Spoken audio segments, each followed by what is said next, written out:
Hello friends, நம்ம favourite சீரியலில் அடுத்து என்ன சுவாரஸ்யமாக நடக்குதுன்னு பார்க்குறீங்க. நம்ம ராஜேஸ்வரி பயங்கரமாக பங்கமாக மாட்டிக்கிட்டாங்க. அதுக்கு காரணம் தவளை தன் வாயால் கிளம்புற மாதிரி ராஜேஸ்வரி அவங்களே அவங்க குழியில் விழுந்துட்டாங்க. இப்படிப்பட்ட நேரம் உங்களுக்கு வரும்னு எனக்கு நல்லா தெரியும் ராஜேஸ்வரி. ஆனால் இவ்வளோ சீக்கிரம் வரும்னு நினச்சி கூட பார்க்கல. இத்தனை நாள் என்ன ஆட்டம் போட்டிங்க, பாவம் அந்த மல்லி வாயிலாக பூச்சிக்கிட்டுறதுனால அவளை போட்டு என்ன வதக்குனீங்க. தக்காளியை கூட 10 நிமிஷம் வதக்கினாலே வதக்கிடுங்க. ஆனால் இந்த மல்லியை போட்டு வருஷ கணக்காக வதக்குனாங்க இந்த ராஜேஸ்வரி ரஞ்சிதாவும். அதுக்காக தான் கடவுள் கொடுத்தாரு பாருங்க ஒரு பனிஷ்மெண்ட்டு, பயங்கரமான பனிஷ்மெண்ட்டு. அது லேட்டாக கொடுத்தாலும் கரெக்டாக கொடுத்துருக்காரு. இதை ஒரு 10 வருஷத்துக்கு தாங்க போல அந்த அளவுக்கு பயங்கரமான ஒரு ரிஃப்ளெக்ஷன் இருக்க போகுது. அந்த அளவுக்கு இவங்க பாதிக்கப்பட்டாங்க அந்த ஒரே நிமிஷத்தில். அப்படி என்ன அந்த ஒரு நிமிஷம் ஆச்சுன்னு பார்க்குறீங்க. நம்ம மல்லியோட பெரியம்மாக்குறாங்கல்ல, அவங்க வந்தவங்க ஒரு ஆதாரத்தோடு வந்தாங்க. அந்த வீடியோ ஆதாரத்தை பார்த்த நம்ம விஜய்க்கு ஒரே ஷாக்கு. இருந்தாலும் இதை நம்பாமல் இருக்குமில்ல, நம்பிட்டும் இருக்குமில்ல அப்படின்ற மாதிரி ஒரு இதாக இருக்குது. ஆனாலும் இதை நம்பித்தானே ஆகணும் அப்படின்னு சொல்லிட்டு அவங்க பெரியம்மா வந்துக்கிட்டு நாக்க பிடுங்க 4 கேள்வி கேட்டதுக்கப்புறம் தான் நம்புறாங்க. என்ன தம்பி, இத்தனை நாளாக எங்கள் அக்கான்னு ஒருத்தி ஓரசிங்க போட்டுருந்தீங்களே, இப்போ தெரியுதா யார் நல்லவங்க யார் கெட்டவங்கன்னு? உங்கள் அக்கா உங்ககிட்ட சொத்துக்காக தான் உங்ககிட்ட இருக்கிற மாதிரி நடிக்கிறா. அதுக்காக தான் இந்த வீட்டுக்கு வந்திருக்கா. இதுக்கு மேலேயும் நீங்கள் அதை நம்பாமல் இருந்தீங்கன்னா அது நான் பொறுப்புல அப்படின்னு சொல்லிட்டு சொல்கிறாங்க வன்னியை. இந்த விஜய் அவன் ராஜேஸ்வரியை பார்த்து 4 கேள்வி கேட்குறாரு. ஏக்கா, என் மேலே உனக்கு பாசம் இல்லையா? நானும் உன் அப்பாவும் ஒருத்தர் தானே, உனக்கும் எனக்கு ஒரே அப்பா தானே. இதெல்லாம் இருந்து ஏன் என்னை இப்படி அது சித்திரவதை பண்ணுறேன்? இத்தனை நாளாக மல்லி மேலே பழியை போட்டு அவளை கெட்டவளை ஆக்கிட்டு இருந்தேன். சரி விடு அப்படின்னு தான் வெண்பாவை ஹாஸ்டலில் சேர்க்கிறேன்னு சொன்னேன். சரி அதையும் விடலான்னு பார்த்தா இந்த சொத்து எல்லாத்தையும் அனுபவிக்கிறதுக்காக தான் நீங்கள் வந்திருக்கேன்னு நான் நினச்சேன்னு இருந்தா. ஆனால் நீ இதெல்லாம் அடித்து புடுங்கணும்னு நினச்சிருக்கிறேன்னா உனக்கு எவ்வளோ கொழுப்பு இருக்கணும். இதெல்லாம் நீ சம்பாதிச்ச சொத்தா? நீ சம்பாதிச்ச சொத்து எதுவும் வாங்குற மாதிரி ரொம்ப அதிகாரமாக இந்த வீட்டில் எல்லாம் பண்ணிட்டு இருக்கேன். என்னதான் இருந்தாலும் எல்லாத்துக்கும் ஒரு லிமிட் இருக்குது. அந்த லிமிட்டை தாண்டி போனால் யாராக இருந்தாலும் யாரும் மேலேயும் கோபத்தை வெளிப்படுத்தாமல் இருக்கவே மாட்டாங்க. அப்படிப்பட்ட நேரத்தில் இருக்கிற இவங்களுக்கு இப்போதான் சரியான தண்டனை கிடைக்க போகுது. அது என்ன அப்படின்னு பார்த்தீங்கன்னா, இவங்க வந்துக்கிட்டு நான் கோர்ட்டில் பார்த்துக்கிறேன், எல்லா டாக்குமெண்ட்ஸ்லையும் என் பேர் தான் இருக்குது, எல்லாம் என் பேருக்கு மாற்றியாச்சு. இதுக்கு மேலே நீ கருத்து சொல்கிறதுக்கு எதுவுமே இல்லை தம்பி, அதனால் நான் சொல்கிறத கேளு.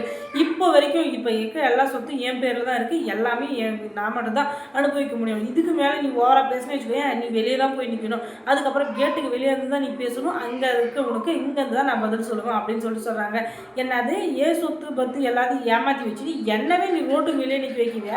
உனக்கெல்லாம் எவ்வளோ திமிருக்கணும். வா கொண்டி மோதி பார்க்கலாம், யாருடைய நாலேஜ் எது அதிகமாக இருக்கோ அவங்களுக்கு தான் கம்பெனி ஆகுதுன்னு அப்படின்னு வச்சுக்கலாமா அப்படின்னு பார்த்தா, நீ சொல்கிறதுக்காக நான் வர முடியாதுடா, நான் சொல்கிறதுக்கு வேணால் நீ வா. ஏன்னா நீ வச்ச ஆள் நான் கிடையாது, எனக்கு பிடிச்ச மாதிரி தான் நான் இருப்பேன். எப்போவும் எனக்கு பிடிச்சதை எனக்கு தெரிஞ்சதை தான் செய்வேன். உனக்காக எதையும் விட்டு கொடுக்குறதோ உனக்காக ஏதாச்சும் செய்கிறதோ அதெல்லாம் கனவுல கூட நடக்காது அப்படின்றாங்க. அதுக்கப்புறம் நான் கிளம்புறேன், கோர்ட்டில் பார்த்துக்கலாம் அப்படின்னு சொல்லிட்டு கோர்ட்டுக்கு போகலாம். வேகமாக காரை திறக்குறாங்க. அந்த நேரம் பார்த்து விஜய் போய் அவங்கள பிடிச்சி, நீ எப்படி கோர்ட்டுக்கு போயிடுன்னு பார்க்குறேன், என்னை ஏமாற்றிட்டு என் சொத்து எல்லாத்தையும் பிடிங்கிட்டு மறுபடியும் நீ கோர்ட்டுக்கு போய் நல்ல விளாட்ற நாடகம் ஆடி எல்லாத்தையும் பிடிக்கிறவனு தான் நான் சும்மா இருப்பேனா? இதுக்கு ரஞ்சிதா நீயும் உடந்த பரவாயில்ல ரஞ்சிதா, உன்னை போய் நல்லவன் நினச்சி பார்த்தியா? எனக்கு இதுவும் வேணும் இன்னமும் வேணும். இத்தனை நாளாக நான் சரியான முட்டாளாக இருந்திருக்கேன், ஆனால் இனிமேலும் நான் முட்டாளாக இருப்பேன்னு தயவு செஞ்சு நினைக்காதீங்க. நான் இருக்கவே மாட்டேன். ஏன்னா வாழ்க்கையில் ஒருத்தர் ஒரு வாட்டி தான் ஏமாறுவாங்க, எல்லா வாட்டி ஏமாறுவாங்கன்னு நினச்சா இதெல்லாம் உங்களுக்கு டூ மச்சா இல்லை. இனிமேல் நான் ஏமாற மாட்டேன், யாரையும் ஏமாற்றவும் மாட்டேன். என் வாழ்க்கையோட கொள்கையே அதுதான், யாரையும் ஏமாற்றவும் கூடாது, யாரும் ஏமாறவும் கூடாது. அப்படிப்பட்ட என்னவே பழி வாங்க வச்சிட்டிங்கன்னா நீங்களாம் அப்படிப்பட்ட ஆளுங்க சொல்லுங்கள். உங்களால் இப்படியே அடிக்கூடாது, குனியை வச்சு கும்முன்னு குத்தி உங்கள் முதுகில் இருக்க தோலை அப்படியே கொல முடிச்சு எடுக்கணும். அப்போ தான் நீங்களாம் திருந்துவீங்க.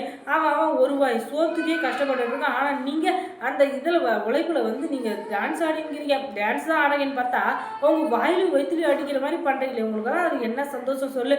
நான் இத்தனை நாளாக சிறுக கோழி கூடு கட்டுற மாதிரியும் ஒரு குருவி கூடு கட்டுற மாதிரியும் நான் அழகான ஒரு கூடை கட்டி வச்சேன். ஆனால் அதை இப்படி கெடுத்து விட்டியே, உனக்கு வெக்கமாக இல்லை? இத்தனை நாள் இதுக்காக தான் நீங்கள் இருந்து தெரிஞ்சுதான் உன்னை நீ வந்த அன்னைக்கே கழுத்தை பிடிச்சி வெளியே தள்ளிருக்கணும். ஆனால் எத்தனை ட்ராமா, எத்தனை சீனு, ஐயோ தாங்க முடியலடா சாமி. இத்தனை நாள் இத்தனை பேச்சை கேட்டு எனக்கு காது புளிச்சு போனதான் மிச்சம். ஆனால் இப்போ நான் அதை புளிச்சு போனதான் நினைக்க மாட்டேன். ஒவ்வொரு விஷயத்துலையும் எனக்கு தேவையான எல்லா இண்டியும் எடுத்து உன்னை லெஃப்ட் ரைட்டுன்னு வாங்கி உன்னை நடுத்தர நிறுத்தல. அதுக்கப்புறம் என் பேர் விஜய் இல்லை அப்படின்னு சொல்லிட்டு அவரே ஒரு அழகான ஒரு இது டைலாக் அடிச்சு விட்டு போகிறாரு. அதுக்கப்புறம் மல்லி சீரியலில் என்ன சுவாரஸ்யமாக நடந்திருக்கும் நீங்கள் தெரிஞ்சுக்கணுன்னா நம்ம சேனலை சப்ஸ்கிரைப் பண்ணுங்கள். அதோட பக்கத்தில் இருக்க அந்த பெல் ஐக்கானையும் கொஞ்சம் கிளிக் பண்ணி விடுங்க. தொடர்ந்து இந்த சேனலுக்கு சப்போர்ட் கொடுங்க. தேங்க்ஸ் ஃபார் வாட்சிங்.